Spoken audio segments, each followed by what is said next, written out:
भावनाओं का आदर करने के लिए। एक तरफ हिंदू राजा, एक तरफ मुसलमान राजा, दोनों आपस में लड़ते रहते थे, ऐसा हमको एक चित्रण किया जाता है। और इसीलिए अभी आजकल आपके शहर में, जिन लोगों का भी दिल्ली शहर है, अपनी राजधानी में एक और रोड का नाम बदलने की कोशिश हो रही है। कौन सा है वो? अकबर। बोले अकबर मुस्लिम और हमारे महाराणा प्रताप हिंदू, बहुत बहादुर, तो उस बहादुर अपने राजा का नाम वहां देना चाहिए। अकबर अपना नहीं है, वो तो विदेशी है। अब ये देशी विदेशी की परिभाषा क्या होती है क्या नहीं अपन देखेंगे। तो यहां अपन चलते हैं, एक तरफ अकबर है, एक तरफ राणा प्रताप। और अकबर और राणा प्रताप की लड़ाई हुई थी हल्दी घाटी के मैदान में। एक तरफ किसकी फौज है? अकबर की, एक तरफ राणा प्रताप की। आप देखेंगे, आप हैरान हो जाएंगे, अकबर की फौज में अकबर खुद नहीं है। अकबर के बदले कौन है? राजा मान सिंह। हेलो, अकबर के बदले कौन है? राजा मान सिंह। और राजा मान सिंह के असिस्टेंट जनरल जो हैं, वो बड़े प्यारे व्यक्ति हैं कि उनके नाम पे बहुत अच्छी 2 हिंदी फिल्में बनी हुई हैं, शहजादा सलीम, मुगले आजम और अनारकली। राजा मान सिंह कौन थे? अकबर के प्रधान सेनापति। सेनापति नहीं, हेलो, सेनापति नहीं, प्रधान सेनापति। और शहजादा सलीम उनके असिस्टेंट। ये अकबर की फौज हो गई। और राणा प्रताप की फौज में उनके जो सबसे बड़े विश्वस्त थे, उनका नाम था हकीम खान सूर। दोनों तरफ हिंदू, दोनों तरफ हिंदू, दोनों तरफ मुसलमान। तो ये हिंदू मुसलमान की लड़ाई है या 2 राजाओं की लड़ाई है? ये लड़ाई धर्म के लिए है कि सत्ता के लिए? तो जरा अपने प्रधानमंत्री जी को बता दीजिएगा, वो ऐसी उल्टी सीधी क्या फिलॉसफी चल रही, इतनी सरल चीजें हैं और ये लोग समझने से इनकार कर रहे हैं। और यही प्रधानमंत्री जी का नाम आया तो थोड़ा और बता दूं, बुरा मत मानिएगा, उनको बताना मत मेरे बारे में। खैर, अपने प्रधानमंत्री जी आए बंबई, हमारे चुनाव के लिए वोट लेने थे। तो आपको पता है, हमारे महाराष्ट्र बंबई में एक राजा बहुत पॉपुलर है।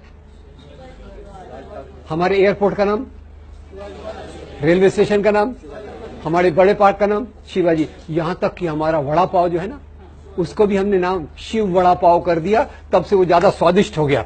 आगे अगर आपको खिलाऊंगा कभी। क्या ये, खैर, उनको वोट लेने थे तो बोले शिवाजी महाराज इतने महान थे कि उन्होंने औरंगजेब का खजाना लूटने के लिए सूरत पर आक्रमण किया।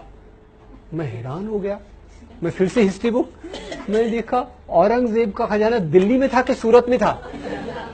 दिल्ली में था।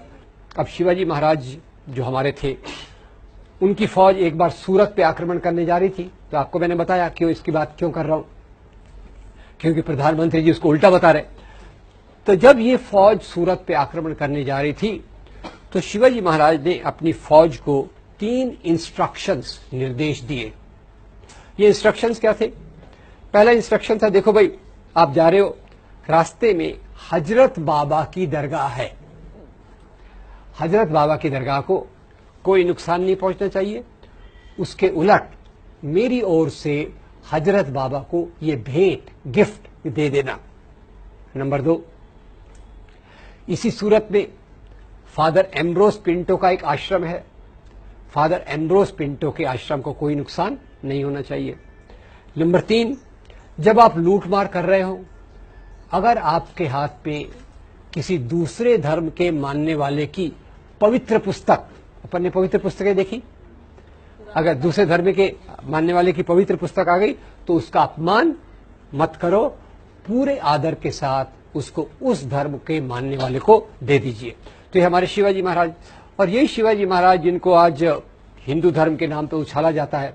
आपको बता दूं, शिवाजी महाराज की फौज में 12 सेनापति थे जो मुसलमान थे। और तो और, एक बार वो शिवाजी महाराज की एक कहानी से पूरा क्लियर हो जाएगा कि उनकी क्या राय थी और ये हिंदू मुसलमान का क्या चक्कर है। एक बार शिवाजी घोड़े पे बैठ के जा रहे थे, उनके जासूस ने देखा कि उनकी कमर में तलवार नहीं है। तो जासूस, उनका जो बॉडीगार्ड था, बड़ा डिस्टर्ब हो गया। उसने कहा, महाराज आप कहां जा रहे? तो शिवाजी ने कहा, मैं अफजल खान को मिलने जा रहा हूं। बोले अच्छा, आप अफजल खान को मिलने जा रहे हैं, तो ये बताइए आपकी तलवार कहां है? शिवाजी कहते हैं भाई देखो अफजल खान और मेरे बीच में एक समझौता हुआ है, अंडरस्टैंडिंग है कि जब हम मिलेंगे हमारे पास कोई हथियार नहीं होगा। तो जासूस और डिस्टर्ब हो गया। उसने बोला महाराज जरा नीचे उतरिए। शिवाजी नीचे उतरे तो जासूस बड़े अजीब सवाल पूछता है उनसे, अजीब पर उसका एक मतलब रहता है। तो जासूस बोलता महाराज ये बताइए आपकी हाइट कितनी है। शिवाजी हैरान हो गए, ये कोई मेरा रिक्रूटमेंट कर रहा है क्या, मेरे को कोई नौकरी पे ले रहा है क्या।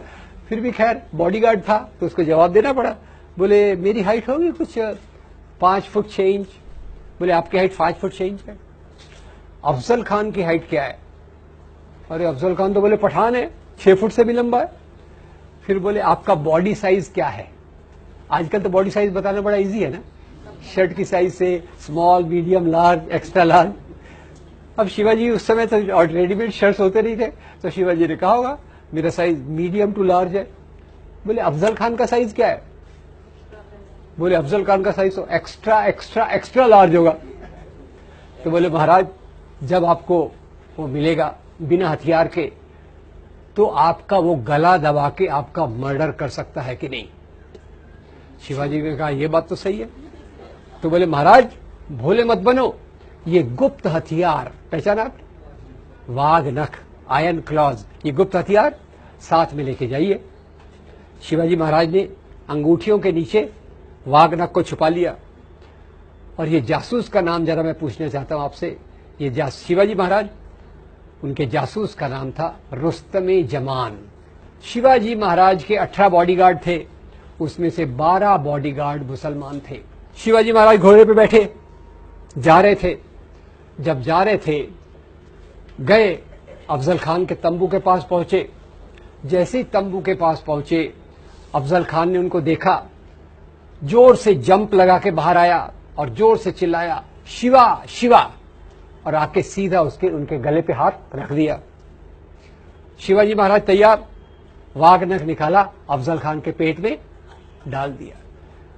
जैसे वाघ नख अंदर गया अफजल खान गिर गया, मरने पे आ गया। और अफजल खान की तरफ से उनके सचिव सेक्रेटरी आए, उन्होंने तलवार निकाली और शिवाजी को मारने की कोशिश की। और वो सेक्रेटरी का नाम भी बड़ा इंटरेस्टिंग है।